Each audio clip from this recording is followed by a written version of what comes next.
अमित शाह की 3 दवाई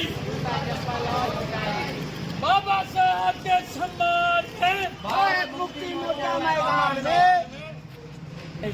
क्या मामला मुख्य रूप से हमारे यहाँ 3 है।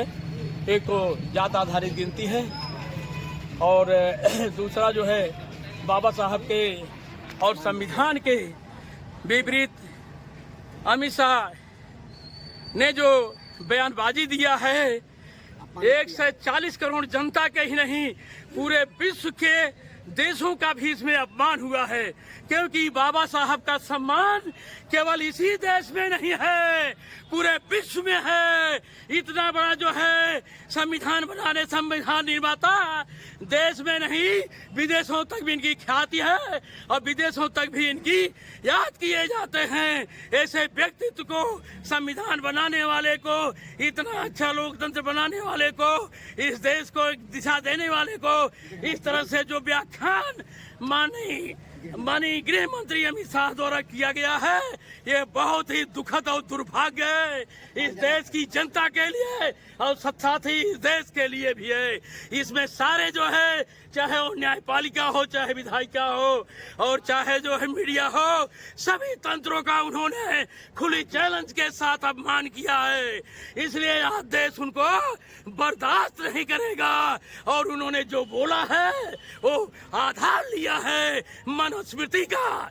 जिस तरह से मनुस्मृति उनके संज्ञान में आई है, मैं कहता हूँ अभी 25 दिसंबर को पूरे देश में जो है मनुस्मृति जलाई गई और मीडिया पर भी खबरें आई है। ये देन किसकी है? माननीय अमित शाह जी के।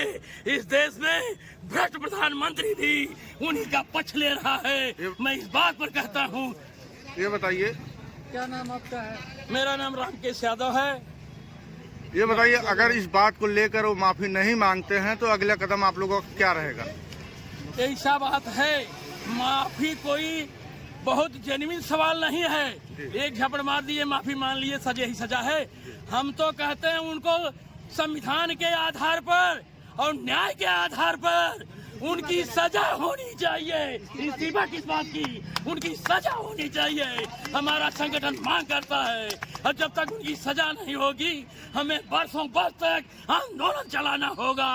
हम कलेक्ट्रेट में नहीं, हम घर घर और गांव गांव में इस बात को चलाएंगे और ऐसे गलत शब्दों के बयानबाजी करने वाले को ये मांग करेंगे कि लोकसभा के अंदर ऐसे लोग घुसने न पावे, तभी सच्ची जो है लोकसभा और संविधान इस देश में चल पाएगा। यही मेरी मांग है। रामकेश यादव, रामकेश यादव।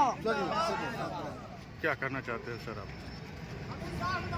आज 3 मुद्दों को लेकर के भारत बंद है जी। पहला मुद्दा है, शीतकालीन सत्र में देश का गृह मंत्री माननीय अमित शाह जी ने बाबा साहब अम्बेडकर पर जो टिप्पणी करके देश के 140 करोड़ जनता के दिलों पर ठेस पहुंचाई है, इस अपमान का बदला लेने के लिए देश की जनता सड़कों पर है। बाबा साहब अम्बेडकर भारत ही नहीं पूरी दुनिया में उनके विचारों की एक ख्याति है। अमित शाह ने जो टिप्पणी की है, यह टिप्पणी मानने योग्य नहीं है। दूसरी, जात आधारित जनगणना को लेकर के हम भारत बंद किए हुए हैं। आप जानते हैं कि 1871 से लेकर के 1931 तक जब भारत ब्रिटिश इंडिया थी, अंग्रेजों का राज था, तो भी जात आधारित गिनती होती थी। हमने बहुत बार भारत बंद किया है ओबीसी की जात आधारित गिनती को लेकर के, लेकिन ये मनवादियों की सरकार भारत में ओबीसी की जात आधारित जनगणना नहीं करना चाहती। जब कहने के लिए कि देश का प्रधानमंत्री ओबीसी का प्रधानमंत्री है, जबकि प्रधानमंत्री बनते ही देश का ओबीसी का प्रधानमंत्री सुप्रीम कोर्ट में जाकर के शपथ पत्र दिया कि हम ओबीसी की जात आधारित जनगणना नहीं करेंगे।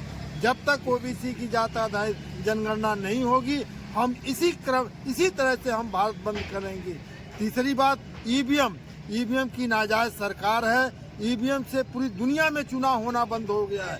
अभी आपने देखा है कि हमारे ही देश से अलग हुई बांग्लादेश है, शेख हसीना भागी हुई है। हमारे देश में आकर वहाँ भी ईवीएम से चुनाव हो रहा था, लेकिन वहाँ भी बंद हो रहा है। लेकिन सुप्रीम कोर्ट ने 13 अक्टूबर 2008 को सुप्रीम कोर्ट ने कहा फ्री फेयर ट्रांसपेरेंट चुनाव के लिए वीवीपैट मशीन लगानी होगी। वीवीपैट मशीन लगने के बाद भी जबकि हमारा वोट वीवीपैट से पर्ची निकलती है, उसकी काउंटिंग नहीं हो रही है। हम उसकी काउंटिंग को लेकर के भारत बंद किए हुए हैं। इस तरह से हम 3 मुद्दों को लेकर के भारत बंद किए हुए हैं।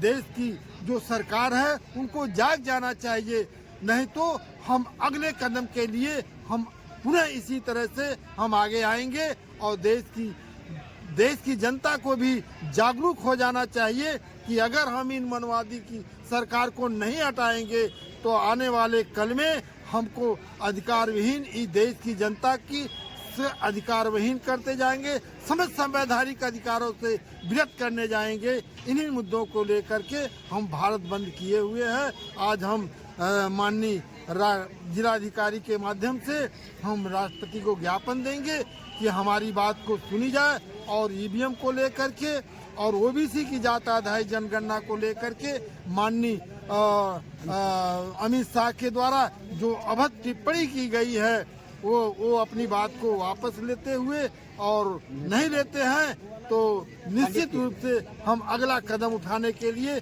भारत मुक्त मोर्चा मैदान में आएगा। इन्हीं चंद शब्दों के साथ मैं अपनी बात को यही विराम देता हूँ। आपका शुभ नाम सर? केपी सोनकर, बहुजन मुक्ति पार्टी का मैं प्रदेश उपाध्यक्ष हूँ।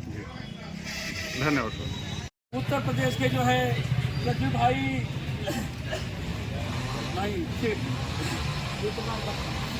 शिव कुमार सेठ जी हैं, अपने विचारों को आप सबके समक्ष व्यक्त करेंगे।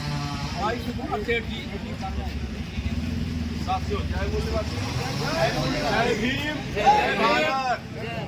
साथियों, ठंड के समय जहां लोग दूर दराज से आए हुए हैं, जबकि लोग आज के समय में रजाइयों में अंदर बैठे हुए हैं, आप घर से निकल करके इस समय इस कार्यक्रम में अपनी जो समय दिया है, बहुत महत्वपूर्ण समय दिया है, अपने को तपस्या जो पहाड़ों पर जा करके वर्षों वर्षों तपस्या करते हैं, उनसे कई गुना आपकी ये तपस्या मानी जाएगी।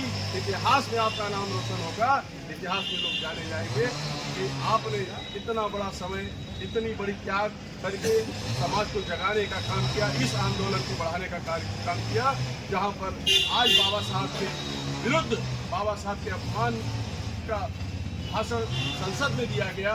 अमित शाह, माननीय गृह मंत्री अमित शाह के द्वारा, जिन्हें भारत के लोग कभी गृह मंत्री मानने के लिए भी तैयार नहीं होंगे अगर इस तरह से उनके भाषण वक्तव्य आते रहे। जहां 32 डिग्रियों के मालिक बाबा साहब विश्वविख्यात भारत रत्न, ऐसे व्यक्ति के बारे में अमित शाह जैसे अनपढ़ और तरीपार व्यक्ति को बोलने का समझ नहीं रहा कि उन्होंने बाबा साहब के बारे में बोला कि अगर भीम जय अम्बेडकर कहने से, अगर जितना अम्बेडकर कहा जा रहा है, अगर भगवान का नाम लिया गया होता तो मुक्ति मिल जाती लोगों को। तो मैं कहता हूँ अमित शाह, तुम रात दिन भगवान का नाम लेते हो, तुम्हें मुक्ति मिल जानी चाहिए थी, तुम्हें इस शरीर को छोड़ देना चाहिए था धरती से, अब तक तुम्हें स्वर्ग चला जाना चाहिए था, और तुम्हारी पार्टी के लोगों को भी अब तक स्वर्ग चला जाना चाहिए था। इस धरती पर नरकी जीवन क्यों जी रहे हो? ऐसे व्यक्ति के लिए इससे बड़ा शब्द मेरे पास नहीं कुछ हो सकता। साथियों, आपको भी समझ में आना चाहिए, भगवान कहने से मुक्ति नहीं मिलती जब तक आप इस भगवान के बारे में जानोगे नहीं। भगवान है कौन? भगवान प्रकृति है, नेचर है। क्यों ना ऑक्सीजन भगवान आके बचा लिए। साथियों, भगवान कहने से मुक्ति नहीं मिलने वाली है। जय भीम, जय भीम, जय भीम, जय भीम, जय भारत। साथियों, इसी वाणी से मैं अपनी वाणी को विराम देता हूँ। आपने सुना, पूर्वक सुना, इसके लिए मैं आभार व्यक्त करता हूँ। धन्यवाद।